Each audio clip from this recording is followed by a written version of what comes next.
മധ്യപ്രദേശിൽ ഏകീകൃത civil code നടപ്പിലാക്കുന്നതിനുള്ള ചരിത്രപ്രധാനമായ കരട് ബില്ലിന് സംസ്ഥാന മന്ത്രിസഭ അംഗീകാരം നൽകി.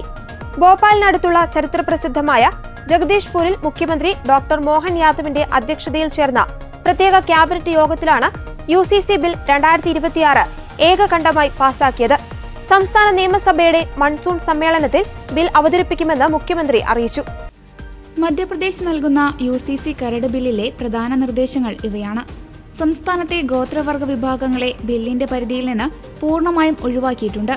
അവരുടെ പരമ്പരാഗത ആചാരങ്ങളും സാംസ്കാരിക പൈതൃകവും സംരക്ഷിക്കുന്നതിനാണ് ഈ തീരുമാനം. അതേസമയം ഗ്രാമതലം വരെ എല്ലാ സമുദായങ്ങൾക്കും വിവാഹവും വിവാഹമോചനവും സർക്കാർ പോർട്ടലുകൾ വഴി രജിസ്റ്റർ ചെയ്യുന്നത് നിർബന്ധമാക്കും. ബഹുഭാര്യത്വം പൂർണ്ണമായും നിരോധിക്കും. ലീവ് ഇൻ ബന്ധങ്ങളിൽ ഏർപ്പെടുന്നവർ 1 മാസത്തിനുള്ളിൽ നിർബന്ധമായും രജിസ്ട്രേഷൻ നടത്തണം. ലീവ് ഇൻ ബന്ധങ്ങളിൽ ജനിക്കുന്ന കുട്ടികൾക്ക് നിയമപരമായ പൂർണ്ണ അവകാശങ്ങളും സ്വത്തവകാശവും ലഭിക്കും.